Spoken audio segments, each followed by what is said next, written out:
Welcome back to the Morning Brew, where we're celebrating Mother Earth Day today with our friends from the Ministry of Planning and Development. One of the messages that the UN is sending out on this day is that we need to learn to make peace with nature rather than our continued destruction of it with many of the decisions that we're making for development around the world.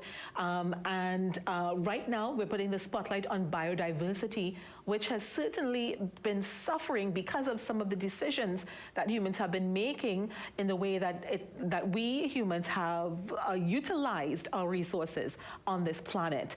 To dig into what Trinidad and Tobago is doing to conserve and protect its diversity, biodiversity, we've got with us environmental biologist Julius Smith. We also have with us Biodiversity Specialist Lena Dempewolf. Good morning and welcome to the Morning Brew. And happy Mother Earth Day to both of you. Same to you. Same to you. Thank you very much. All right, I want to start with the biodiversity specialist. We have been hearing reports of just how much we have affected the planet, so many species going extinct before we could even begin to understand their importance here on Mother Earth. Why is it so important to protect and conserve biodiversity, Lena Dempewolf? So biodiversity is basically all of the plants, animals, and microorganisms on Earth. So it's the sum of all living things. And while they have an intrinsic right to live and be here just like everyone else, just like humans, there are lots of issues involved in maintaining biodiversity. Biodiversity is important for our survival because humans benefit from the goods and services that are produced by biodiversity. So having lots of different species, having lots of diversity in the organisms that are out there provide us with things like food, shelter, raw materials, and some more abstract things like oxygen, land stabilization, soil stabilization, and that sort of thing.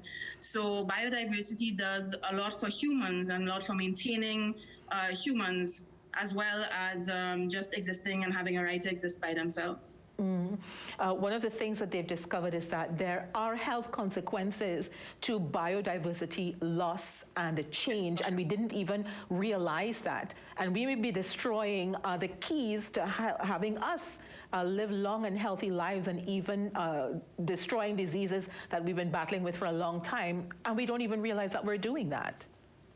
Yes, for sure. So, I mean, the current COVID-19 situation illustrates that perfectly. The way that humans encroach on the habitat of plants and animals brings humans closer into contact with these plants and animals and increases the chance of transmission of disease from sources that were previously unknown. So there's a lot of stuff out there that we don't know. The thing about biodiversity is as well that, yes, we know about some of the species that exist, but we most certainly don't know about all. There's a lot of stuff that is out there that we don't know yet, and that includes microorganisms. And the more we destroy the habitat of organisms, the more likely it is that these kinds of microorganisms come in contact with humans as well. So that's the thing. Julius Smith, land degradation is one of the major issues that we also look at on this day. The fact that with climate change happening, we see a lot of coastal erosion taking place with the increase in storms, more places flooding badly. Let's talk about the land degradation issue and the challenge that we face here, particularly in Trinidad and Tobago. Okay, well, land degradation primarily refers to how we manage land sustainably, or in our jargon is called sustainable land management.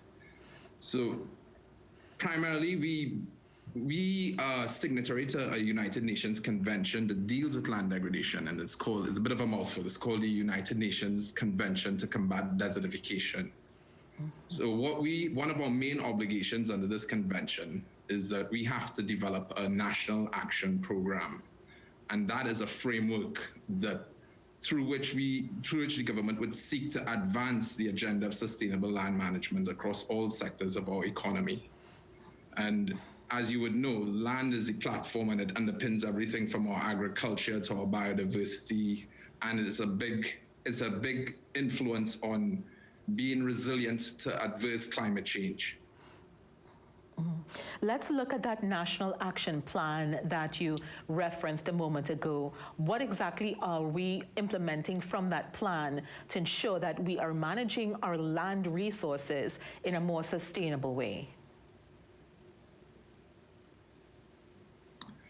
Beg your pardon, I'd appreciate if you could just repeat that. Yes, I'm asking about the National Action Plan. What are the key things are we doing from that National Action Plan to ensure that we manage our land use and resources more sustainably?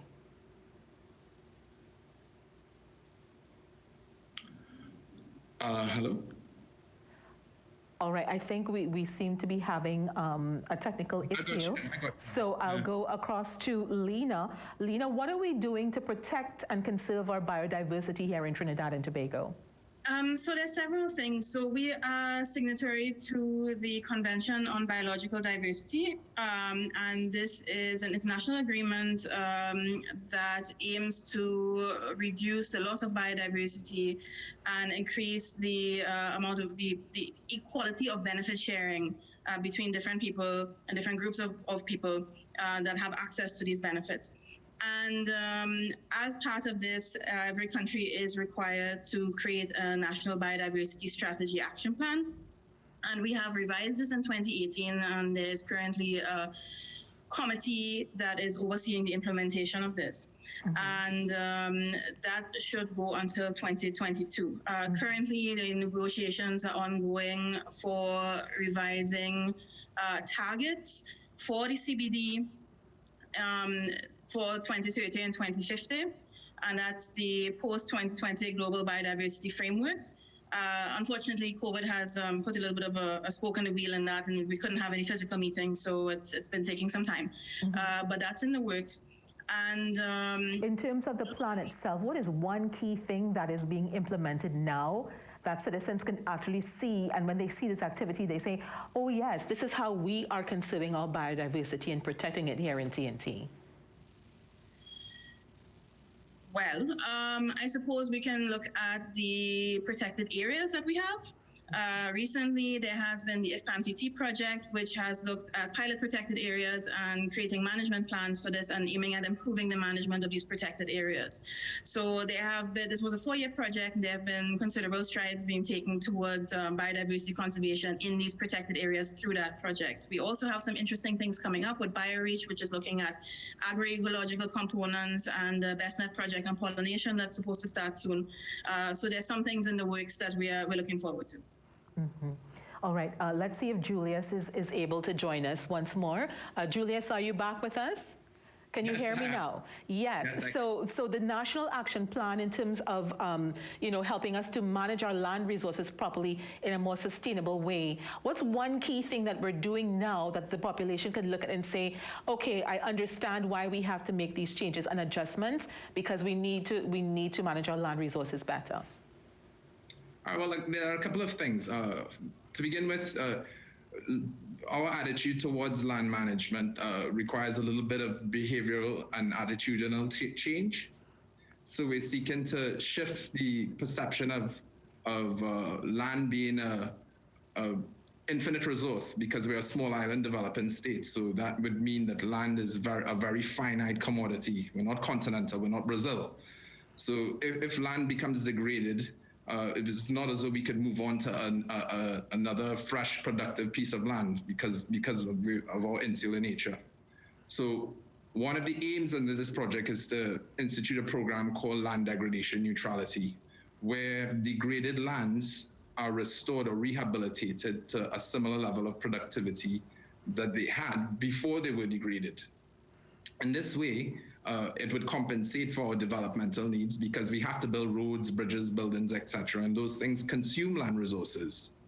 So as we consume land resources, we are trying to compensate for that by rehabilitating degraded lands. And an example of which could be, for example, would be quarries, where as acreages become consumed, as they excavate for aggregate, you can then revegetate those abandoned acreages or those consumed acreages to bring them back to a similar level of productivity. And that has a number of benefits in terms of restoring the quality and nature of the soil, the stability of land. And as you know, the stability of land and soil is very much linked to things like flooding and landslides and other deleterious effects.